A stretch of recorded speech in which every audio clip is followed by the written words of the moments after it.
My name is Amanda Yates, and I have created this channel and this podcast to discuss my crochet habit. My love of all things yarny, and just discuss life in general. I feel that crochet is a pretty solitary sport, and I don't really have a community around me that supports that. I've got a few friends who do crochet, but we don't really get together and discuss. So anyway, I wanted to start a podcast, and I decided this year, first of all, I am a stay-at-home mommy of 2 children. One guy stays home with me, my eldest stays home with me, and we homeschool. And my younger guy is in elementary school right now, 12 and 9 are their ages. I started crocheting about 12 years ago when Izzy was in the NICU, my eldest. He was born at 23 weeks, premature, and was in the NICU for 8 months. And during that time, I had to find something to do to help me get through that process of going through a crash course in the NICU training that they give you as a parent of a 1 pound, 1 pounder. He was 1 pound 5 ounces when he was born, and we went through a lot. And my grandmother had crocheted, and she had tried to teach me when I was younger, and I just wouldn't pick it up.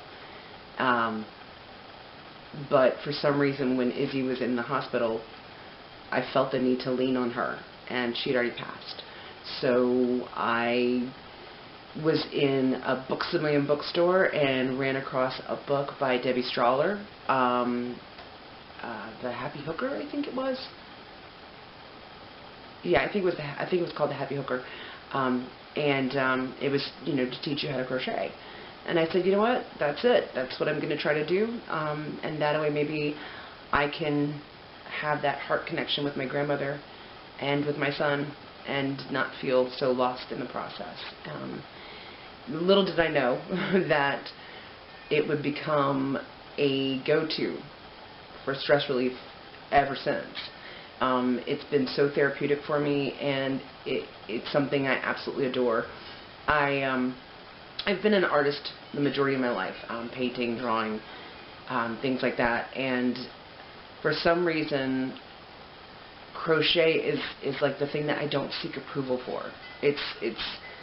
That's a big thing with me as an artist, is for some reason I can enjoy the moment of making something, creating something, and then hindsight, I'm left with this thing and I don't know that it's good or what it's good for, because someone had to justify it and say, indeed, this is good, or no, that really sucks. And I couldn't quite get comfortable in that space with painting and drawing. I just couldn't. I was constantly seeking approval.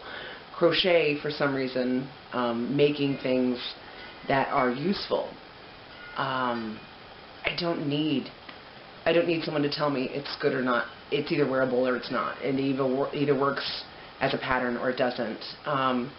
So, in a sense, that's given me a lot of freedom from a lot of anxiety that I really put on myself, trying to be what others wanted me to be. And so anyhow, I decided last fall to try my hand at making a sweater.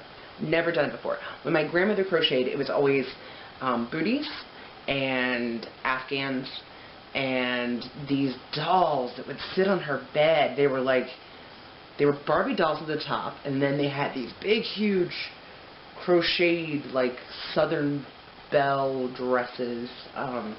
They were gorgeous, but it just wasn't anything that appealed to me. So I think that's probably one of the reasons why I got hung up on learning as well.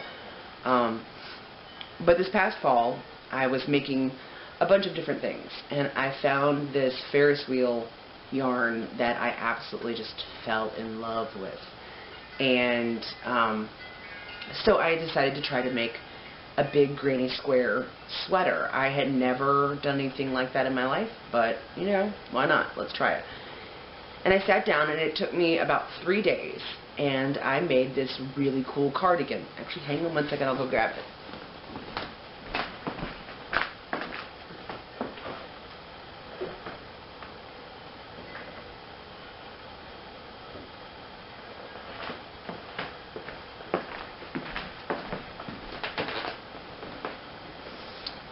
Okay, here it is. This is, let me try one for you. It took 3 days. I had never done anything like this before. I mean, I've been crocheting for 12 years and never tried anything that was wearable other than a hat or a scarf. So, I just made a big granny square. This is the inside of it. Made a big granny square and folded it. Folded the granny square on itself and pinned under my arms where I thought it would fit, and then just built around it. And lo and behold, I made a cardigan that is so, I was really aiming for the ugliest sweater I could possibly make. Because, you know, just, oh gosh, it still feels so good. I haven't been able to wear it in so long. My son stole it from me 3 days after I made it. My 12-year-old took it, and it is now his colorful sweater, so I don't get to wear it. And, yeah, but it is so comfortable. Oh my gosh, this yarn is just, oh, it's yummy. So anyway, after I made the sweater, I decided to set a goal for myself to make 50 sweaters in 2020. Don't know why. I don't know why that appealed to me. I think it's just because I realized, oh my gosh, I can actually do this. I can actually make real wearables, like actual wearables. And I never really, for some reason, that was not my thought process for many years. So, that's what I decided to do, and that's what this channel's about. Knots of Mayhem came about because I wanted to make a bunch of sweaters, and I wanted to chronicle it. I didn't really, I'm not, I wasn't trying to like seek the approval thing so much as I just wanted to see myself go through the stages of making these sweaters, and if it was possible, it's a challenge to myself. And I feel like it's an accountability thing more than an approval thing, where if I say to you, hey, I'm going to make these sweaters, I'm going to try to make this one this week and this one next week, I'm going to have to come on here if I, you know, I can choose to come on here, which I'm going to because this is something that's important to me. But I'm going to choose to come on here and say, either I did it and look at my pretty thing, or I'm going to say, yeah, I failed because I suck at life. And sometimes I do. That's just the way it is. So anyhow, I made this sweater, and then my first sweater for 2020, I'll be glad to tell you, I have done 2, and today is January, is it the 16th? 17th? What's today's date? 17th. So yeah, January 17th, and as of today, I have created this sweater, which this is actually for a challenge set up by Glenda from the Creative Grandma. I'll link her channel below so you can find her. She's amazing. I love Glenda. She and Krista Patel from The Secret Yarnery, who I absolutely adore, who actually, I gotta say, Krista is the one who kind of made me feel the launch pad, made me feel like I could actually start doing a podcast. I don't know why, it really reinforced the warmth of the crochet and yarn community to me, and knitting. I've been watching so many knitting podcasts. That I know I just inevitably, by the end of this year, I'm going to be knitting. I've knitted 2 things in my life. They were both stockinette triangle handkerchiefs, and they're still in existence somewhere. I don't know where, but they do exist still. I mean, I liked doing it, but it was so slow going, whereas crochet is just so super fast. So anyway, Creative Grandma and Krista Patel decided to, or challenged everyone in the yarn community, in their yarn communities, to create a wearable from December 20th till January 20th. Create a wearable out of one pack of ice yarns. You know, whatever kind of ice yarn you wanted to use. I love ice yarn. I do. Unfortunately, I can only afford to get a shipment of them like once or twice a year, but still, I adore them. And before I made this, one of my favorite yarns to work with was Scarfy. I loved the way it felt and the way it worked up, and it was real quick. So Krista had made a video about Fantasia yarn and how close it was to Scarfy.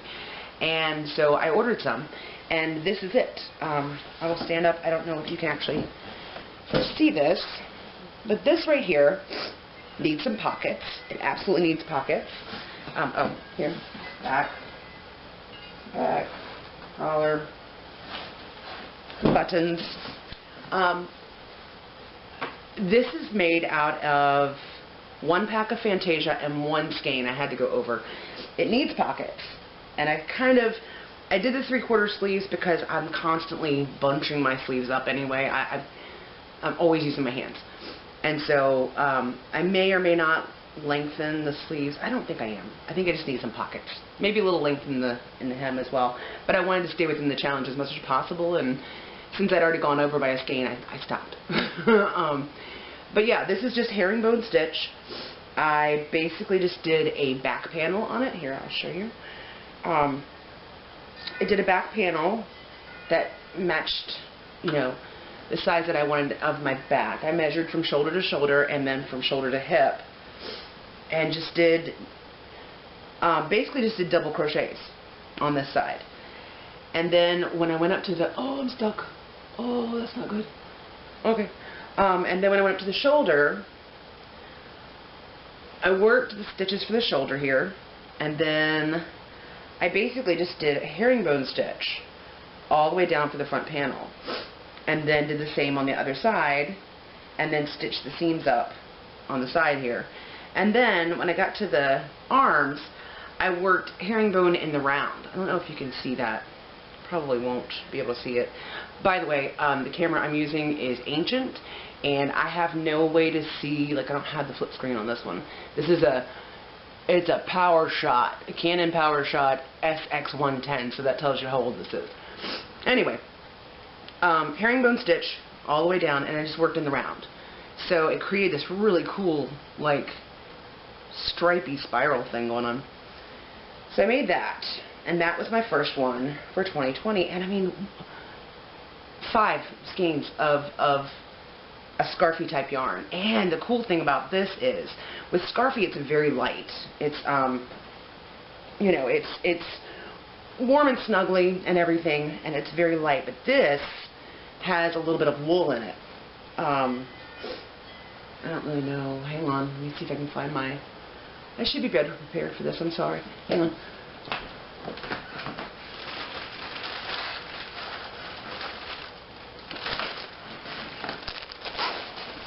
Yeah, okay, this is what I have left. I had 2 packs. But the Fantasia is, it is 25% wool and 75% premium acrylic. And it doesn't billow when you're working with it as much as Scarfy does. Scarfy will really puff up when you're working with it. This doesn't billow as much. However, just the texture and the warmth that you get from the end piece is just amazing. So that's my 2020 challenge project.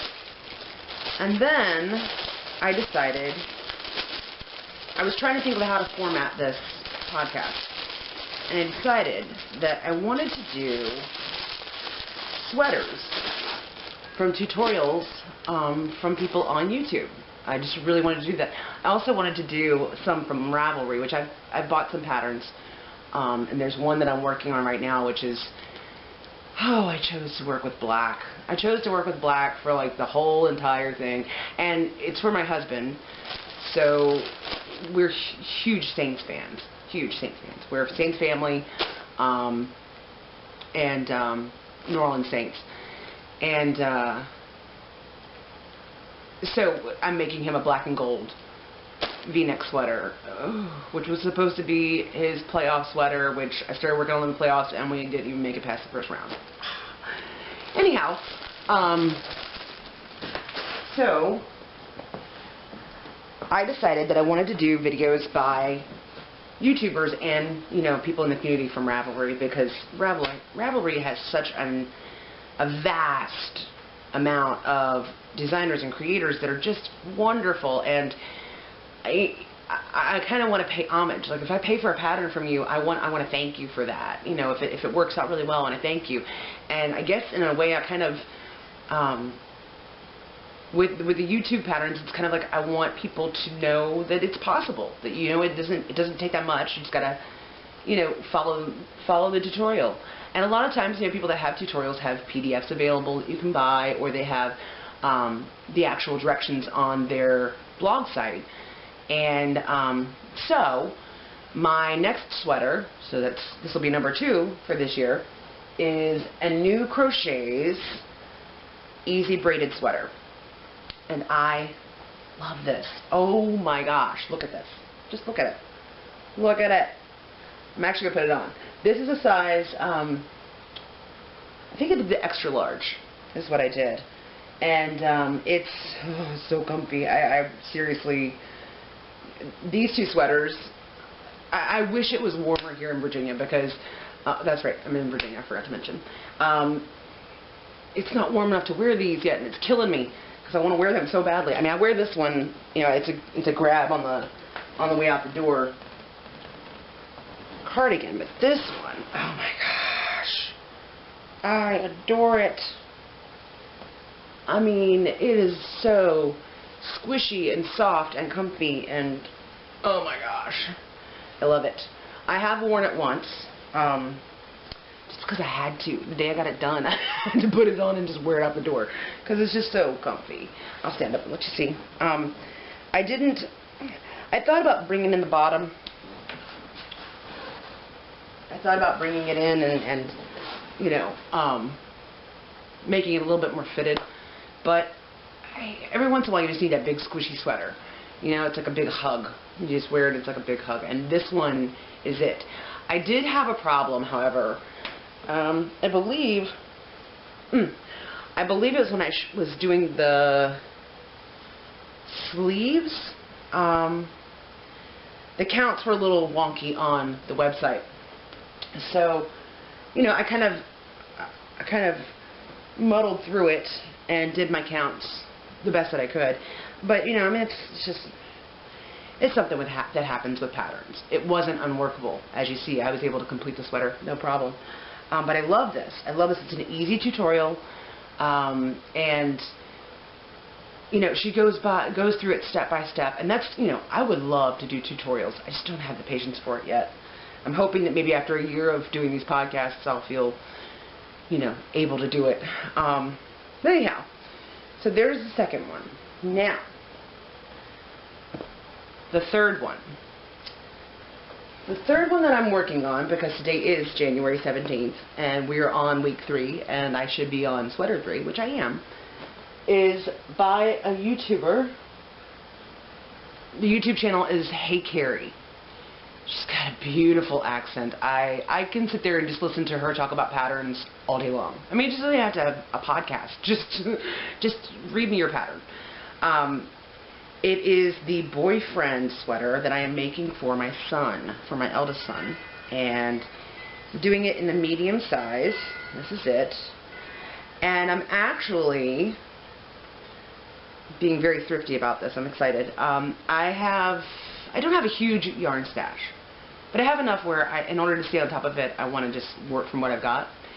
And this yarn right here is actually from a blanket that I started 2 years ago. 2 years ago I started this blanket, and for 2 years it sat there, and I did not finish it. I don't know why. It was just an easy bean stitch, but it wasn't inspiring to me. I just was not inspired by it at all. And so at Christmas time, I decided that I was going to frog it and use the yarn for something else. But, you know, it's one of those things where you say you're going to frog something and use it for something else, and how often does that actually happen? Usually UFO will stay around for 2 years or so. So I started working this from this blanket, and as you can see, I've got this much left to work with, and then I'll actually have to buy any extra I might need. But it's a super, super easy pattern. It's lovely too, the way it feels, the weight of it. Oh, this is Karen. No, I'm wrong. It's not Karen. It is. Oh yeah, hold on. Yes, it is Karen. It's Karen Cakes. Karen Cakes Blueberry Cheesecake, I think, is what the name of it is. And yeah, it's been so long. And this is another one that has a little bit of wool in it. It's acrylic and wool. It just feels lovely. And my hope is that next week, when I meet you back here, if I do, oh please say you'll come back. I hope you come back. If you don't come back, at least I'll have the knowledge of it. Next week, when I come back, and hopefully you, it will be done, and I will have started, if not finished, number 4. Number 4 may or may not be my husband's Saint V-neck sweater. We'll see. But yeah, so that's what I have going on. I'm actually accomplishing a big task of frogging and making at the same time, which is awesome. I've got a bag full of grannies. Not your typical grannies, they're ovals. Hang on, I'll show you. These that I started making a blanket with, that I'm not going to make a blanket with, and then at some point I will figure out how to make into some kind of sweater, be it a cardigan or whatever. But yeah, so I'm trying to get through those things, you know, those things that you say you want to do, but to actually become inspired by them and do them is a little difficult. So yeah, there's that. I want to know from you, first tell me how you're doing. I would love to know how you're doing. Who are you? Where are you from? If you're watching this video. And I would also like to know if there are any sweaters that you've seen tutorial-wise, any channels that you want me to check out, but patterns that you've seen that you maybe have some apprehension about making that sweater, or you just wonder like approximately how long it might take to do it, because you know with tutorials you work a little, you videotape it, and you come back when you can, for the most part. But yeah, let me know what it is you'd like to see. What can I do with this channel to make it something you like? I mean, if not, again, I'm glad to just chronicle me trying to make 50 sweaters. I mean, because that's just hilarious to me. It makes me laugh that I'm doing that. Oh, and at the end of the year, the majority of these sweaters will be donated. I'm trying to work up until about, I guess around April for our family sweaters. And then from April on, I was going to make sweaters to donate to a shelter here in Virginia. So at the end of the year, not only have I accomplished this goal, but I've also been able to give back, because, you know, I don't need 50 sweaters. I just want, I want the knowledge of how to do it, and you know, and there will be times when I'm probably going to go off on a tangent and just make stuff up off the top of my head, because I love doing that. I love being creative in that way, but I also really like to know that I can finish something, and that's another thing. I've never been one to buy into the word of the year thing, but for some reason this year the word completion keeps rolling through my head. I've never really been able to complete much. My artwork was always still a work in progress. It was never finished, and that's just the way art is. Both of my children were born premature, so I couldn't even get through a full pregnancy. It's just the way it was. And but with these, I can finish them. I can make them and they can be done. So that's what I want to do this year. I want to complete this journey of making 50 sweaters and donating 50 sweaters and feeling that sense of accomplishment. for completing something full on. Now, I'm going to get off of here in just a minute. First of all, I just want to explain the name because I know it's going to be a question. Knots of Mayhem, where did it come from? My husband and I don't get date nights. We've been married for 12 years now. It'll be 13 in May. But we have had a total of maybe 5 date nights in our entire marriage. And because of that, we play Borderlands. We play the whole Borderlands series. I was always an RPG girl, never a shooter girl. And my husband introduced me to Borderlands, and holy crap, I fell. Another thing, there could be swearing on this channel. I'm not going to say there won't be, but it could happen. Anyhow, fell in love with Borderlands and have been an avid player ever since. When Borderlands 3 finally came out, I was so excited. I was so very excited because, I mean, we had waited for so long for that game to come out. And then it came out and it only had horizontal co-op. Like, on the screen it was a horizontal play, and I couldn't do it. It gave me motion sickness. I couldn't do it. I was so used to playing vertical split screen and having some orientation, but with one on top of the other, it was just too much for me to deal with. And so my husband played through the game and is still playing through the game, and I watch and I crochet the whole time. And actually, I'm working on a little psycho. I'm trying to make him. I made the psycho mask. Hang on. I love this thing. And this is from a pattern on Ravelry. I'll actually link it below because it's not my pattern. I forget her name. Why did you do that? Oh my God, I love him so much. He's just a lovely little. You guys got him on real quick. Hang on.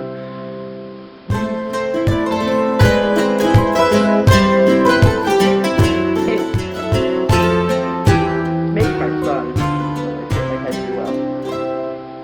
But there we go. Something like that. Great. So yeah, so I'm also working on a little amigurumi psycho that I don't know if will ever actually be a part of the podcast, but anyway. So yeah, that's me. That's what I'm doing. That's what I'm trying to do. Again, please let me know how you are, who you are, what you'd like to see as far as sweater patterns. And by sweater, I mean it could be cardigans, it could be pullovers, it could be the dusters, it could be the tees. Actually, there's one I'm looking at right now. I think it was MJ's Off the Hook put it up that I really want to do. It's a lacy everyday tee, I think is what it is. I really want to do that one. That might be next. I'm not sure. So anyway, thank you for letting me talk and for just letting me share crochet, letting me share yarn, letting me share my stories. I don't get a chance to do it very often, so I really appreciate it, and I appreciate you for sticking with me to the end of this video. And I guess that's it. Thank you so much. Bye.